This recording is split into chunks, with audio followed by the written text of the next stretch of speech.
Bueno, pues el día de hoy estoy muy, muy, muy, muy feliz porque, bueno, pues estoy con una mujer que conozco hace muchos años, pero nunca nos hemos visto en persona. Ocasionalmente nos hemos visto por estos medios que han cambiado durante todos estos años que nos conocemos, desde el incipiente correo electrónico, porque nos conocimos gracias a una convocatoria que hicimos acá en Aguascalientes sobre las muertas de Juárez, y Gaby tuvo a bien mandarme obra y mucha gente de Argentina, de España, de Chile. Afortunadamente se hizo una gran colección. Bueno, soy Guadalupe Castorena, como saben, estoy en Movimiento Ambiental y estoy haciendo charlas con personas que inspiran a ser mejor cada día, como Gaby Alonso, que está en Argentina en estos momentos. Tenemos en estos tiempos 3 horas de diferencia, entonces por acá viene siendo como las 10 y allá viene siendo como la 1 de la tarde. Bienvenida, Gaby.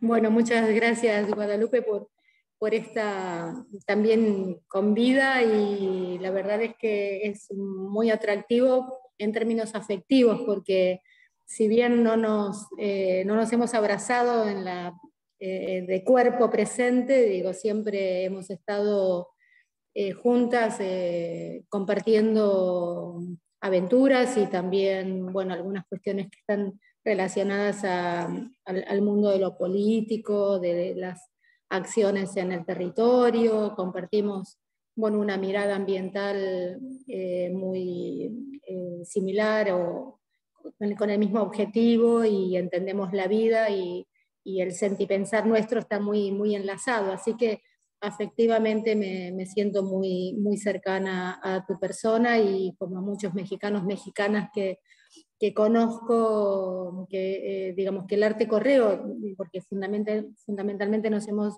conocido a través del arte correo, digamos, ese mundo sin barreras, sin marcos, sin algo de delinear o enmarcar, digo, que se corre de todos los márgenes. Nos ha facilitado que hoy estemos conversando después de más de 20 años de conocernos, porque esa convocatoria fue en el 2021, no, 2001. Así que sí, 2001-2002, así que sí, hace 20 años que nos conocemos, Guadalupe. Teníamos el pelo oscuro. Sí, teníamos el pelo oscuro, cabe destacar. Cabe decir que yo ya me lo pintaba para ese tiempo, porque yo he sido de canas prematuras desde los 18 años. Tenía mi mechón como una bailarina acá en México, no sé si la conozcas, Tongolele, que bailaba. Sí, y tenía mi mechón, pero luego me empecé a llenar. Y sí, hubo un momento en que me lo pintaba luego por cuestiones tanto eh, como de hacernos valer, porque yo me sentía como muy insegura cuando se me empezaban a ver las canas. Claro. Pero llega el momento en que, bueno, pues dices, pues son mis canas. Y algún Sí. día pues tienes que aceptar que las tienes, y vivir con ello de una manera muy padre, muy digna. Es hermoso, porque además también eso que tú dices es verdad, porque es como el colonialismo y también la cuestión que tiene que ver con el patriarcado y con cuestiones que nos han puesto a las mujeres en un lugar muy distinto al que vivimos hoy. Y eso se lo debemos a muchas otras mujeres que han luchado por los derechos que hoy estamos disfrutando o seguimos discutiendo.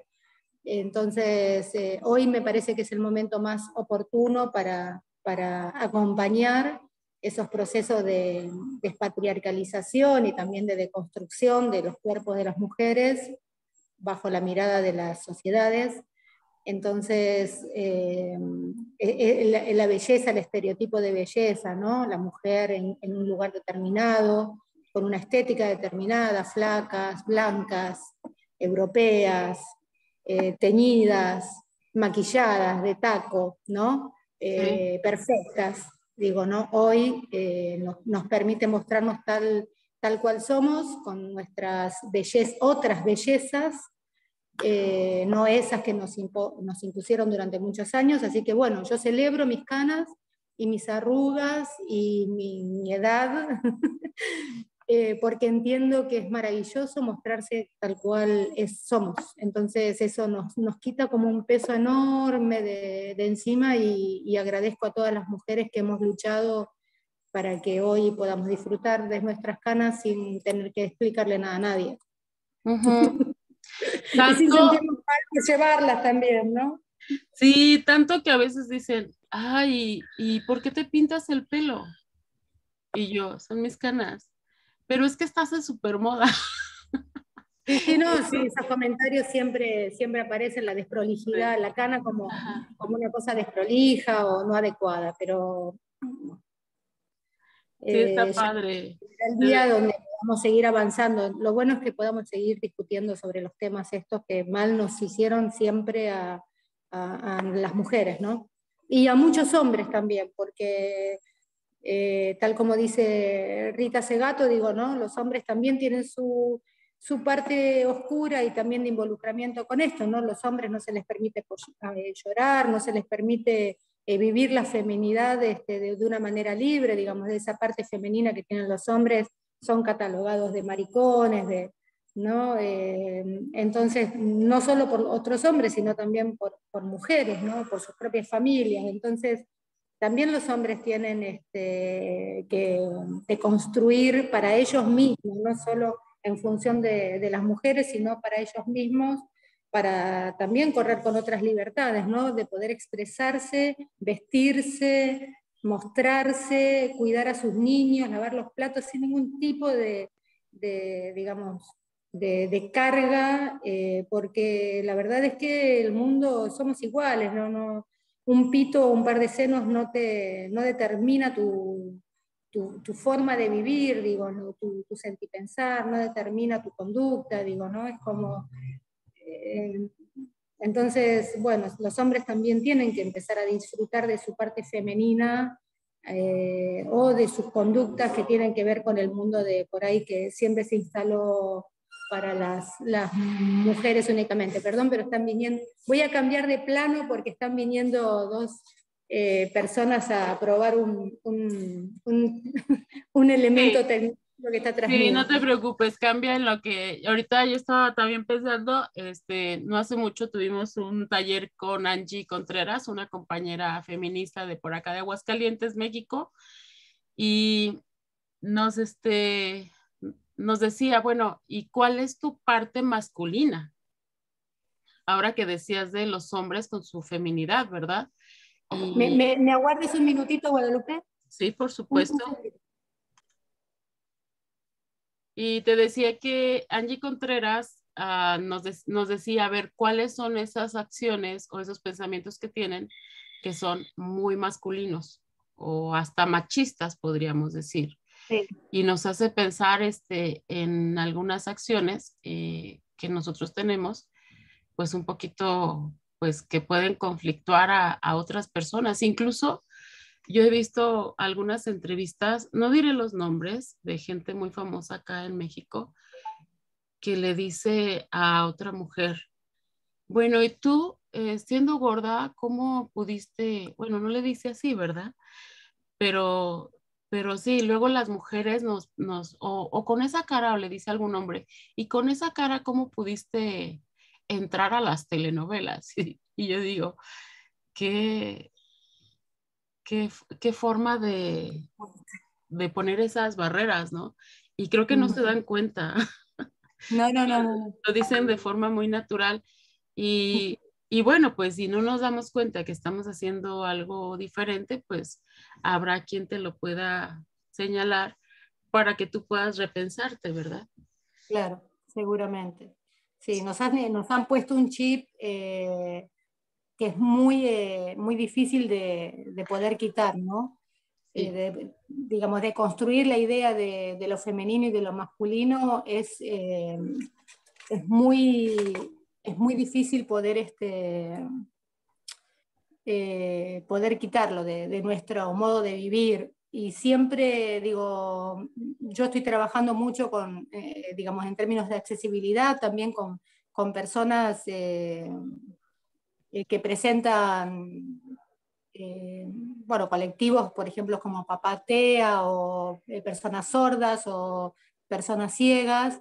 Entonces la cuestión esta, no vidente, entonces vos decís no vidente, es algo muy común entre decir no vidente. Entonces la persona que es ciega te dice, yo soy ciego, Ajá, no te digo el futuro, ¿no? sí, Entonces digo, claro, no soy vidente, no había porque no, pensado, es es cierto. maravilloso, ¿no? Porque digo, ahí te das cuenta del error, de cómo uno también percibe a las demás personas, porque son todos, es la lengua la que te ha marcado, digamos, la propia que te crucifica, ¿no? Porque es tu propia lengua la que vos tenés instalada, la que te hace ver ridícula frente a esta situación, porque decís, te presento una persona no vidente. Dice, no, por suerte no leo ni las cartas, ni predigo el futuro.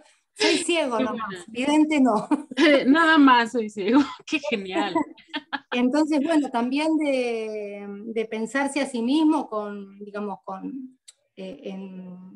al igual que las demás personas, no hay, todos tenemos los mismos derechos, ¿no? Los chicos TEA, las personas con TEA, digamos, ¿no? Que ciertamente, digamos, hay que conversar acerca de esto, porque en términos de derecho, cuando uno empieza a hablar sobre la discapacidad, entonces, bueno, es muy difícil para quienes venimos de un formato de entender o de concebir las cosas y después de repente ahora se conversa en otro tono y celebro que así suceda porque, pero de construirnos nosotros mismos, que ya tenemos 60 años y que venimos con un lavado de cabeza bastante importante, colonialismo, patriarcado y todo lo que quieras decir, es como maravilloso. Yo la verdad es que aprendo mucho de los jóvenes, de las jóvenes, aprendo muchísimo todos los días y de quienes militan causas como discapacidad u otras cuestiones, digo, la verdad del feminismo mismo, ¿no? Digo, bueno, la verdad es que es un aprendizaje que celebro que me suceda en esta etapa de la vida, donde, bueno, uno viene como ya pensando, digamos, como terminando el ciclo de la vida, ¿no? Ya no Sí, somos tan vamos, jóvenes, vamos digo, adelantaditas. maravilloso. Sí, y es algo que también a mí me gusta mucho.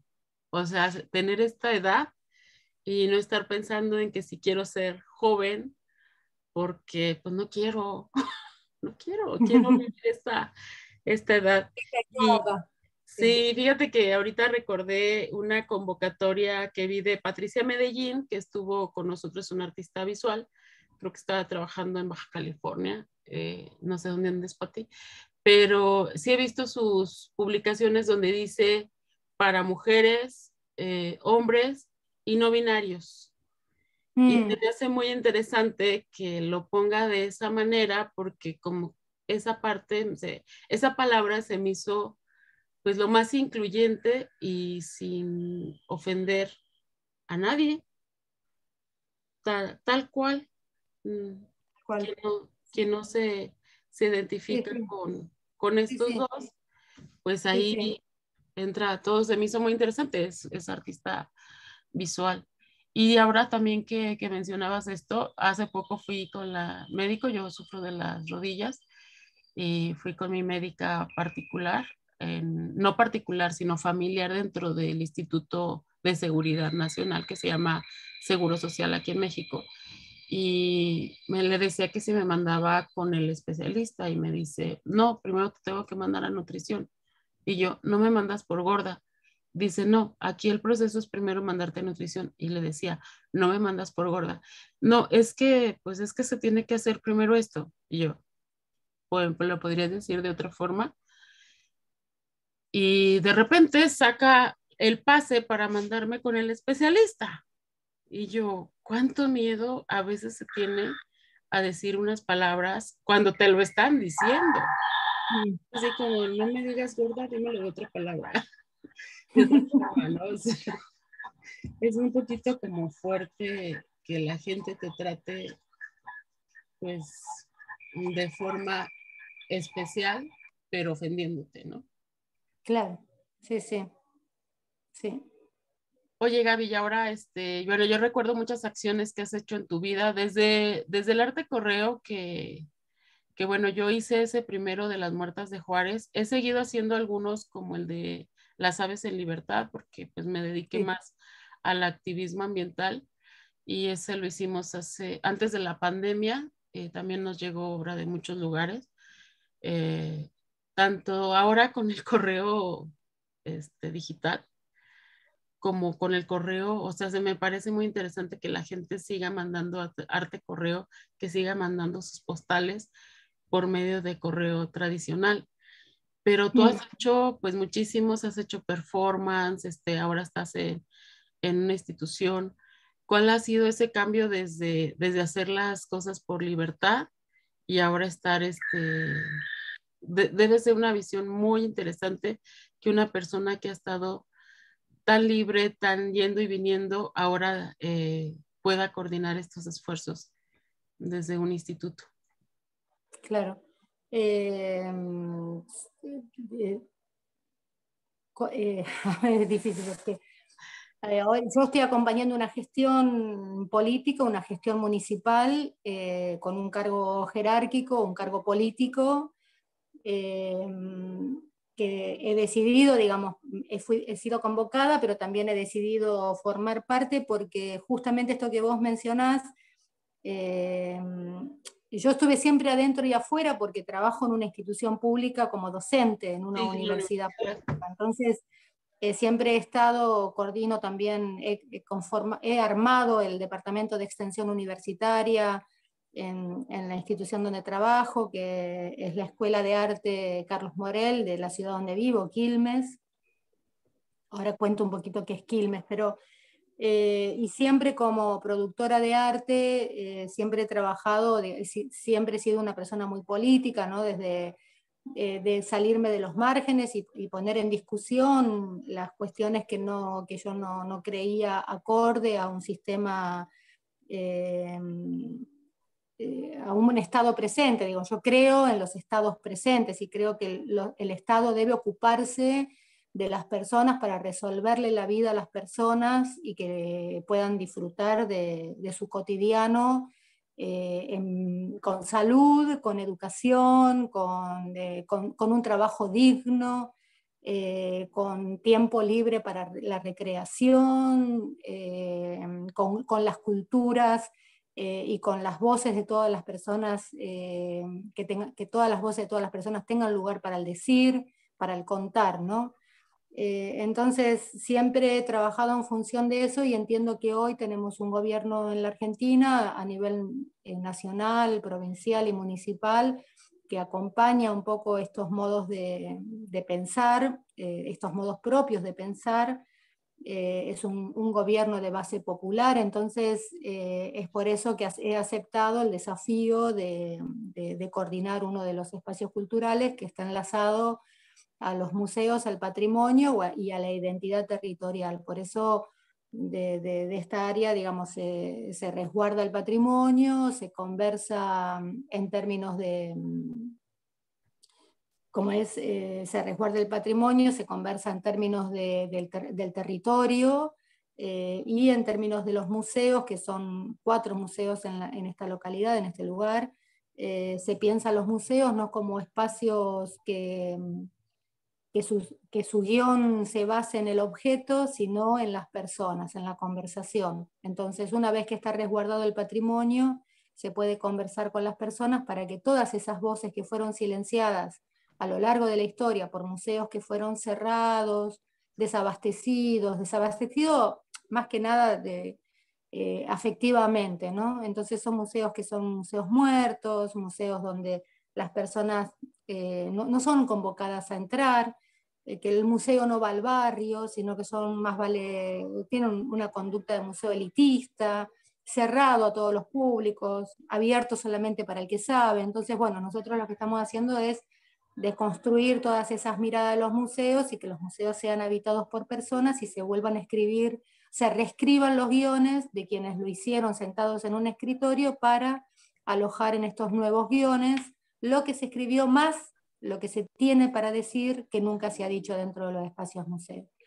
Quilmes es una ciudad que tiene este nombre, no por la cerveza, que seguramente la cerveza Quilmes debe ser conocida en Quilmes también, Sí. sino porque en el 1666, con la llegada de los españoles a América, han sido un grupo de personas que están de aquí a 1300, a 1400 kilómetros, 1370 creo que son exactamente, han sido traídos a pie después de más de 30 años de guerra, han sido traídos reducidos, la reducción de los Quilmes han sido traídos hasta esta llanura, que es Buenos Aires, que no tiene montaña, de donde ellos venían son los valles calchaquíes, un lugar muy hermoso, con una temperatura, con un clima, con una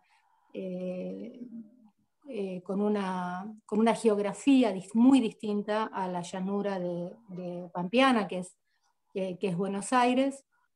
Han sido traídos acá a los Quilmes y se ha refundado la ciudad con ese nombre Quilmes, entendiendo que que ya no había quedado una sola persona de esos valles calchaquíes. Pero la verdad es que no fue así, porque hubo descendientes, obviamente que se han mezclado, digamos, con personas que habitaban acá el territorio, pero hay descendientes Quilmes al día de hoy, y ellos portaban una lengua que se llama la lengua cacán, y que también se ha determinado por la Gran Academia Española la lengua muerta. Pero es una lengua que, justo mira que comenzamos nuestra charla hablando del feminismo y de las mujeres, es una lengua que se ha transmitido oralmente de abuelas a nietas, entonces la lengua ha resistido al día de hoy gracias a las mujeres. Entonces, bueno, digamos que todo está mal planteado, desde entender los que no había quedado un solo Quilmes en el territorio, entender que la lengua ya no se hablaba, digo, es todo lo contrario, y es por eso que nosotros celebramos programas que están enlazados, que se llaman CACAN, un programa específicamente que se llama CACAN, rescatando esas voces violentadas, silenciadas por diversos motivos. Uno es el colonialismo, obviamente, y también el eurocentrismo, ¿no? Nosotros, Argentina particularmente, la provincia de Buenos Aires particularmente, el sur, el norte, pero el este, el oeste, digo, pero particularmente en Buenos Aires, las diversas guerras europeas, diversos estados digamos, de guerra a lo largo del mundo ha hecho que emigraran muchas personas, y en su mayoría europeos, la Primera y la Segunda Guerra Mundial, Franco en España, digamos. Entonces somos, en Buenos Aires, hemos sido muy colonizados en estos términos, europeizados en estos términos, nuestra arquitectura, nuestra comida, nuestras maneras de vestir, nuestras maneras de autopercibirnos, digo, estuvo muy sujeta a esa mirada europea que necesitó el Estado también decir que los indios eran malos, borrachos, feos, ¿no? Inservibles, que no tenían cultura, que gracias a los europeos somos lo que somos. Entonces, yo vengo de familia europea, mis abuelos son europeos, pero me autopercibo negra y me autopercibo indígena. No tengo nada en contra de Europa, me encanta, he ido a visitar, mi hija ha vivido varios años allá, ha tenido un novio francés, hermoso, Luis, lo amo con toda mi alma, y lamento mucho que ya no esté en pareja con mi hija, porque para mí es un hijo, pero nuestra construcción como seres, como argentinos, ha sido bastante confusa. Entonces, los diversos estados han sido promotores de esta, digamos, no han cuidado nuestra memoria local. Entonces hoy entiendo que es el momento de hacerlo. Tenemos un estado que promueve el cuidado del ambiente, y también promueve el cuidado de las lenguas, el salvaguardar las poblaciones indígenas. venimos de un COVID y venimos de un estado anterior que fue devastador, porque fue un estado que nos endeudó en muchos años. Nosotros vamos a estar de acá a más de 50 años pagando una deuda externa, que se ha sacado esa deuda sin contemplar el impacto que iba a tener a futuro, un dinero que fue diluido y que fue que no fue distribuido en la sociedad, entre las personas. Hemos tenido 4 años de un estado anterior al nuestro, más la pandemia, que la verdad es que nos ha dejado al mundo entero, ¿no? Pero nos ha dejado bastante en desventaja. Entonces tenemos ciertas dificultades y es lógico digamos, con este pasar que hemos tenido durante 4 años anteriores, más 2 de pandemia. Pero bueno, sí entiendo que es un Estado que, a pesar de todas estas dificultades, trabaja en este sentido de poder rescatar esto. Entonces, es por eso que estoy en esta función pública, trabajando, porque entiendo bueno, que es el lugar, y además porque no quiero quedarme en la queja, ¿no? Yo siempre estuve militando el accionar y la queja, ¿no? El accionar enfrentada a un Estado que creía que no era el que hacía las cosas que debía hacer. Entonces, estarme desde adentro, estar ahora de adentro, es otra dimensión, es otra la geografía, es otra la forma. Entonces entiendo que desde adentro hay más herramientas para poder también discutir con mis propios compañeros y compañeras y compañeres estas cuestiones que tienen que ver con lo que realmente creo, ¿no? Con lo que realmente, el fundamento de lo que fundamenta mi vida, que es no tenerle miedo a los demás, ¿no? Entonces, nosotros somos una Quilmes y toda la Argentina, pero nos ha cambiado la ola migratoria. Antes migraba a Europa, Estados Unidos, países europeos, y ahora migra a Latinoamérica, por Latinoamérica. Entonces, Argentina también está recuperando, por suerte, gastronomía que la habíamos perdido gracias a las migraciones bolivianas, a las migraciones peruanas, a las paraguayas, a las venezolanas, a las colombianas, a las brasileras, a las uruguayas. Entonces, estamos como teniendo un renacer y un reflorecimiento en términos de la cultura, porque la cultura es muy amplia, ¿no? Es la música, es la ropa, es la comida, también son los artistas, ¿no? Las producciones, entonces la artesanía. Entonces estamos como en un renacer que yo estoy disfrutando muchísimo. Guadalupe, no te das una idea. Estoy disfrutando muchísimo porque eso nos permite a la red de museos, que yo estoy a cargo de la red de museos de Quilmes, de esta ciudad, poder trabajar culturalmente con todas estas comunidades, para rescatar todas esas miradas y esas maneras de vivir que son propias del lugar donde nosotros vivimos, ¿no? Eh, entonces, bueno, un poco eso en términos de la función pública. Y después en términos de la producción, en estos últimos años me ha hecho un clic muy grande las cuestiones ambientales. Yo no tengo formación, digamos, no vengo ni del campo de la biología, ni tampoco del ambiente, digamos, pero sí tengo una conducta de vida que tiene que ver con un formato del alimentarme y también de la medicina que tiene que ver con el rescate de lo ancestral, la medicina homeopática, no la medicina alopática. Entonces, también he entendido que todo parte de cada una de las personas, como cuidamos el ambiente. Entonces, bueno, de reciclar las cosas, ¿no?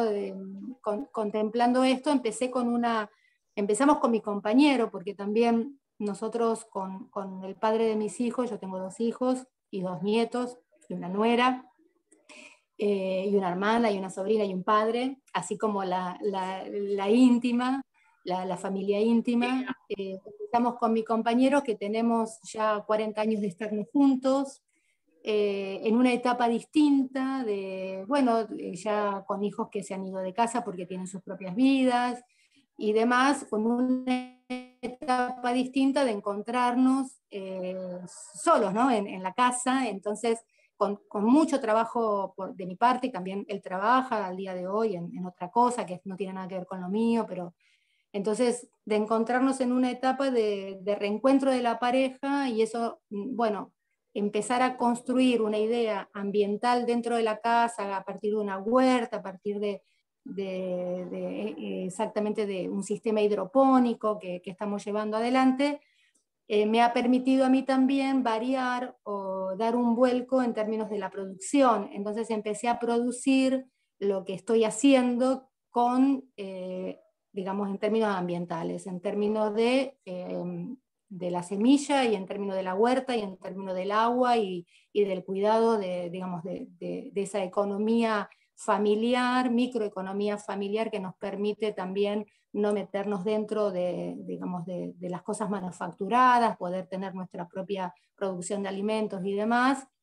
Entonces, bueno, empecé a producir con eso y estoy produciendo a partir bueno, de recuperar también la memoria ancestral, porque estoy trabajando con elementos, semillas y demás que son propias del territorio, en instalaciones que recuperan también un poco la mirada no solo ambiental, sino la mirada de la memoria de los pueblos originarios que son de Latinoamérica. Y bueno, entonces, bueno, por eso es que, digo, mi trabajo no se desprende de mi vida no se desprende de la producción no se desprende ni de mi trabajo ni de mi vida. Entonces es una triada, trabajo, producción, vida, que tal así como la performance, ¿no? Un cuerpo, un espacio, un tiempo que se comparte en un solo, digamos, en un eje que tiene que ver con no ser contradictorio. Digo, yo no podría estar produciendo hoy con materiales que son inorgánicos, porque no iría en contra de lo que pienso.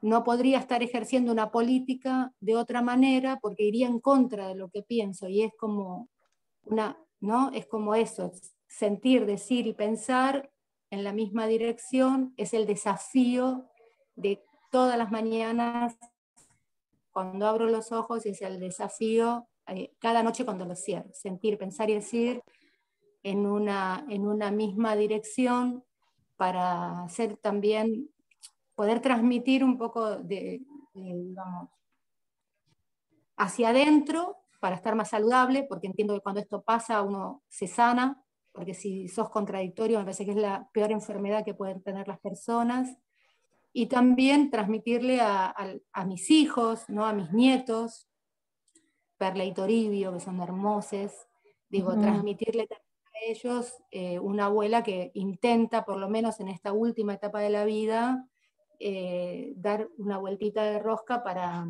el día que parta hacerlo de la mejor manera, sabiendo que, bueno, creo que es eso, ¿no? Un poco, un poco todo.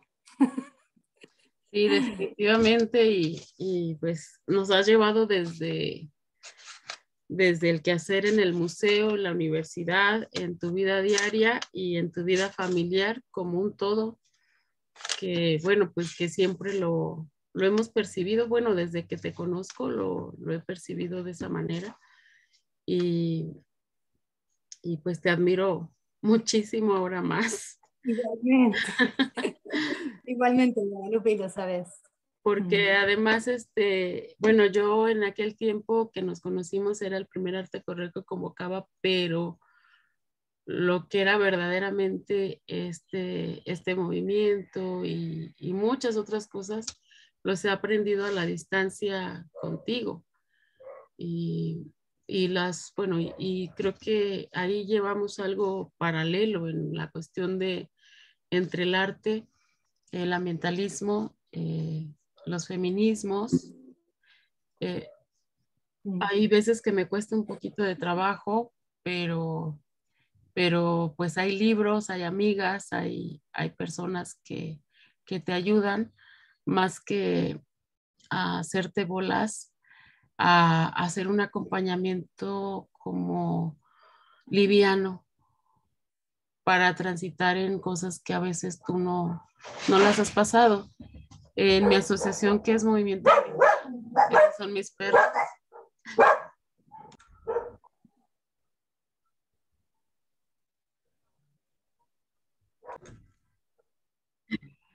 Sí, nada más para terminar la idea, te decía que en Movimiento Ambiental, cuando entran voluntarios, no les pedimos cosas que no pueden hacer en ese momento, porque entendemos que todas las personas estamos como en un proceso que nos va a llevar a tomar las decisiones y creemos que la información hace lo suyo, ¿no? La información y ver a otras personas. Sí. Yo dejé de comer carne cuando mi compañero y amigo Sergio Reyes en una exposición dice, o sea, estábamos en el proceso y un día dice, tengo tantos años sin comer mi comida favorita y empieza a llorar. Y yo, Dios mío, o sea, ¿cómo puedes renunciar un poco a tus gustos, a tu vida, que la conoces de una forma para aprender otras y tener en cuenta a otros seres vivos? Entonces, Claro. esa fue sí mi determinación para dejarla por influencia de mi querido amigo, porque ya había intentado y no era como suficientes mis elementos, mis pensamientos. Y creemos en Movimiento que estamos nosotros en un proceso que nos llevará quizás a tomar la decisión a, a dejar de consumir plásticos, a hacer tu huerto, como tú dices. Total. Todo. Sí creemos Sí. que esperamos que la información haga lo suyo y pues también el ejemplo, ¿verdad? Que dicen que la palabra convence, pero el ejemplo arrastra. Entonces a mí el ejemplo de mi querido amigo Sí. me hizo repensar en los animales. Y a veces me dicen, ¿por qué no comes? Dice, digo, por los animalitos. Mm, pero siempre trato de decirlo, aunque, porque podría decir, ay, es que podría decir una mentira, pero creo que no es correcto cuando uno es activista. Claro que igual, viste, la concepción de los pueblos originarios, hay, lo que se dice es, lo que se dice es, Lo que se y dice. también en términos del buen vivir, la naturaleza, nosotros somos parte de la naturaleza, no estamos afuera de la naturaleza. El hombre, la mujer, el cuerpo, la vida de las personas, nosotros, nosotras, nosotres, somos naturaleza.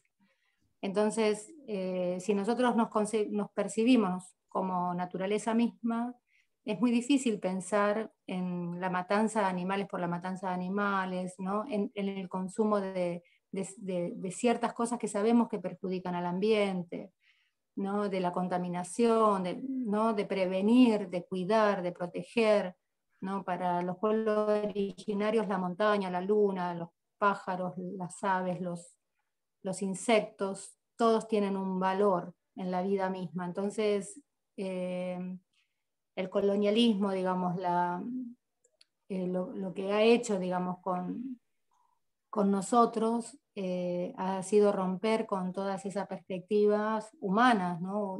Humanas no, digo, en términos de pensarnos como una unidad, ahí va. Entonces, cuando se instala acá Europa hace más de 500 años atrás, se instala con una perspectiva de poder, ¿no? Arrasando con todo lo que encontraba en su camino por diferente, por imposición, con una idea de quitar y de poder económico, de llevarse lo que no le pertenecía y entendiendo el oro como un símbolo de poder, cuando en realidad para nosotros significaba otra cosa. Claro. Entonces, digo, eso se instaló y eso hizo que el horizonte nuestro se corriera, se modificara, ¿no? Entiendo que hoy es un momento muy difícil porque estamos atravesando a nivel global, digamos, no es la primera guerra de muchas otras que también suceden en otros lugares, pero que no se hablan, ¿no?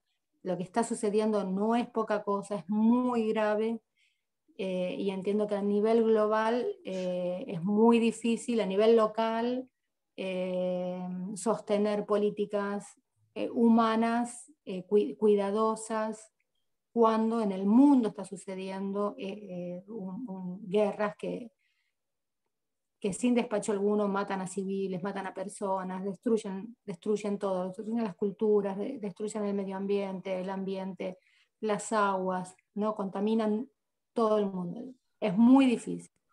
Pero entiendo también que es momento de poder reunir cada vez más fuerzas para que pensar en esto, ¿no? Los pueblos dicen lo que se dice es, entonces entiendo que hay que decir bonitas cosas y desear bonitas cosas, tener lindos sueños para nuestro futuro, para el futuro de nuestros hijos, nuestros nietos, nuestros vecinos, las generaciones que vienen atrás, sobrinos, sobrinas, vecinos, vecinas, para que suceda algo realmente que cambie, que recupere ese objetivo, ese horizonte que han tenido los pueblos originarios, que han tenido las primeras comunidades antes de esta colonización, antes de esta cosa tan aberrante que atenta contra la humanidad toda. Entonces, me parece que por ahí suena ingenuo, pero creo que, bueno, que es lo que entiendo que de la manera que hay que vivir, ¿no? Digo, y también de autosalvarse o de encerrarse en uno mismo, ¿no? Me parece que no, que hay que hacerlo también colectivamente, con otros, con otras. Sí. Y en la conversación está la trama, en la conversación, en el encuentro se entrama, y cuando se entrama y se fortalece esa trama, es muy difícil que se rompa. Y entiendo que también las políticas o los políticos o los estados tienen que estar siempre en función de lo que la gente necesita o que la gente percibe. Primero llega a las casas las cosas, y es desde las propias personas que sale la necesidad de cambiar las políticas. Me parece que ahí es donde el Estado, al estar presente, tiene que estar presente escucha, en la escucha permanentemente y en el diálogo. Así que, bueno, un poco es eso el formato o lo que entiendo, la manera que entiendo del vivir, y que ojalá no me equivoque y ojalá haya Buenos Aires para lo que viene, ¿no? Más allá de lo que está pasando. Claro, ojalá. Y con esto recuerdo un poco. ¿Me escuchas ahí, Gaby?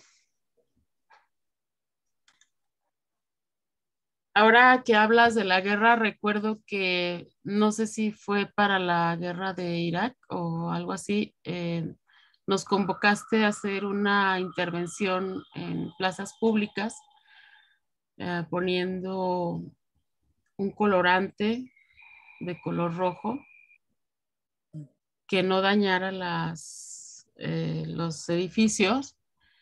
Y bueno, un poco difícil porque pues había que aventar el colorante en las fuentes y estas se teñían de rojo y era muy, muy impactante, pero un poco para no estar indiferentes a justo ahora un poco más difícil porque matar a civiles es algo bastante complejo que, que rompe como protocolos, que rompe acuerdos, que rompe con la misma moralidad de una guerra, no sé cómo decirlo, pero qué importante sería hacer acciones de choque como en aquella ocasión, que yo lo estuve haciendo con una fuente que trasladaba a diferentes partes, eh, pero que aún así era de buen tamaño, que aún así impactaba pues, a los ojos de quien los veía, pero qué importante serían estas acciones colectivas, ¿no? Ahora se estila mucho, digo, porque hemos pasado desde el correo tradicional a estos medios de comunicación, nosotros que somos migrantes de la tecnología, y ahora se estila mucho que se firme un documento en alguna plataforma y como que dices que ya con eso te sientes como bien, pero también es como solamente para ciertas personas que tienen estos medios ah, Mm. para ellos, o sea, no es para todos.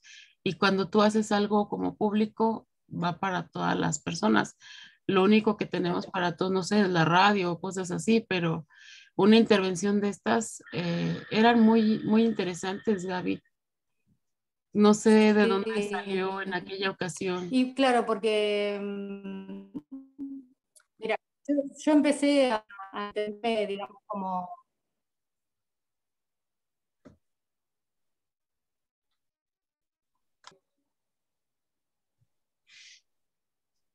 Sí, me decías que empezó. sí, recuerdo eh, una convocatoria a nivel mundial, fue para la guerra de Irak, sí, que se convocaba personas, a activistas a teñir de rojo las fuentes públicas. Acá en Buenos Aires, bueno, yo he tenido acá en Buenos Aires y también en Uruguay, en San Antonio del Polanco, digamos, en ciudades así muy pequeñas, con anilinas biodegradables, digamos, con anilinas que no perjudicaban las aguas y que además, a la fuente sobre La todo, fuente. y que además se diluían con el pasar de las aguas. Así que acá yo he llegado a tener con una compañera que, bueno, que se llama Nancy Jara, que lamentablemente hoy es una víctima, fue una víctima Del COVID. de COVID hace un año. Ella tenía una enfermedad y bueno. Pero eh, hemos tenido con ella la fuente de Plaza Congreso, por ejemplo, que es una fuente enorme, enorme, enorme, muy simbólica, y hemos hecho como en contra de las políticas neoliberales también, que enmarcaban la época, de que tenían el impacto el resabio de esas políticas de los años 90. Y con Nancy hemos tenido esas en marchas, cuando Buenos Aires estaba en un auge de marchas de la carpa docente, de los jubilados reclamando por sus sueldos, ¿no? donde también podían tenerse otras lecturas, porque si bien nosotros lo hacíamos con una causa, otras agrupaciones tomaban el teñido, digamos, como la sangre derramada de Latinoamérica en las fuentes. Entonces cada agrupación podía como verse reflejada también. Entonces fue muy amplio el tema de teñir, es muy simbólico, ¿no? Una fuente de agua color roja teñida, ¿no? Hemos incluso hecho acciones donde se ha lavado la bandera digamos, con color rojo, ¿no? La bandera con sangre, ¿no? Así como... entonces fue una época donde, bueno, yo comencé a hacer eso ese tipo de acciones, de performance, si se quiere, en los espacios urbanos por situaciones muy políticas, o sea, muy politizados, que al día de hoy yo sigo siendo una persona muy política, en mis modos de pensar, de sentir y de hacer, y de producir. Eh, y ahí es donde me di cuenta que era, digamos, empecé a enlazar la producción netamente performática, ¿no? A partir de esas acciones políticas empecé a entender que la mejor manera de producir, la más completa y la que más me identifica, es la performance, es la acción, es el encuentro con las otras personas. Y donde llegas a los públicos de manera política y poética también, ¿no? Donde vos podés poetizar las políticas y donde podés politizar las poéticas en el cuerpo, y que no necesitas absolutamente nada para eso, solamente el cuerpo. Entonces, me parece que ahí es donde, en esa época, es donde yo comprendí cuerpo es la mejor herramienta que uno tiene para poder eh,